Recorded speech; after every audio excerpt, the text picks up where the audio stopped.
Hey, all you cool cats and kittens. If you've watched Tiger King on Netflix, then you understand that reference or allusion.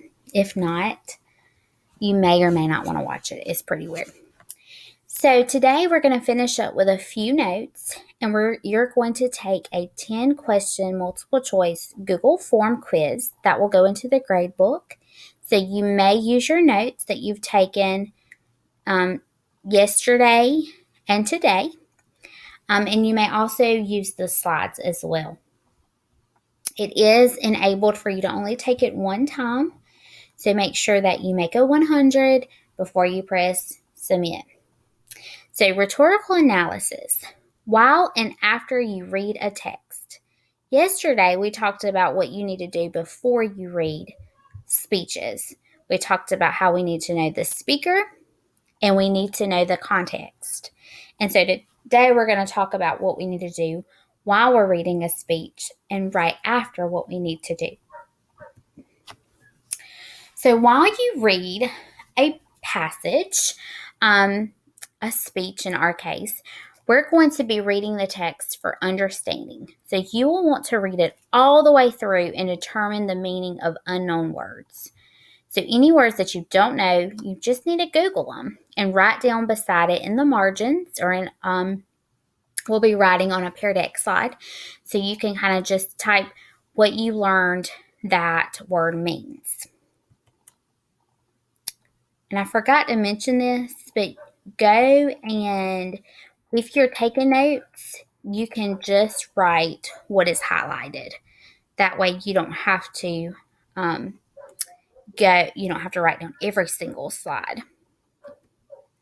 Okay, so during the first read, you will want to make sure that you understand the text. If there's anything in the text that you don't know, mark it up and look it up. So we'll be reading speeches from around the world and from different people and from different years, different times, periods. And so there will be some unfamiliar words. There might be period-specific language and references. And what that means is there might be something that was a phrase that was used during a specific time period that we just don't know what it means. And so we might have to look it up. Or a location-specific language. So even now, there are people who use phrases and different lingo from even places in the United States that's different from where we live. And we may have to Google what in the world they're talking about. So after you read the text once or twice, you're not done reading quite yet. It requires multiple close readings for a full understanding. Rhetorical analysis requires multiple close readings for a full understanding. You guys, each time we read a passage, we do need to read it more than once, especially to fully understand what it's saying and the author's purpose and how the speaker is communicating effectively, which is rhetorical analysis. Y'all hear my dog? Sorry. Now, after you read, so immediately after you read the text, determine the full audience and purpose. So, who was listening and who is still possibly listening, and what is the purpose? Why did the speaker write this speech or speak this? So, the audience. Determining the audience involves more than finding who intended the speech or who the piece was written to. So you might ask yourself, who was the immediate audience? Meaning, if this speech was given somewhere in a time period, who heard it? Who else received this message? And who is still receiving this message today? The purpose. Determining the author's purpose of a piece is as easy as pie. I want some pie.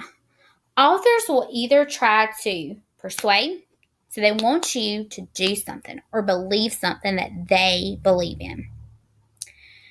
They may just be informing you. Okay, they might be doing both. Okay, a lot of times we get information and then it makes us want to do something, which in itself is persuading us. But sometimes stuff is just informational. Like if I read a book about dinosaurs and it gave me information. And then entertain. Okay. So a lot of short stories that we've read entertain us.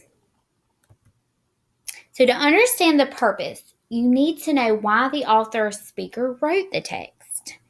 So what was he or she trying to accomplish? Why was he or she trying to accomplish this? Kind of like we hear speeches all the time on ads.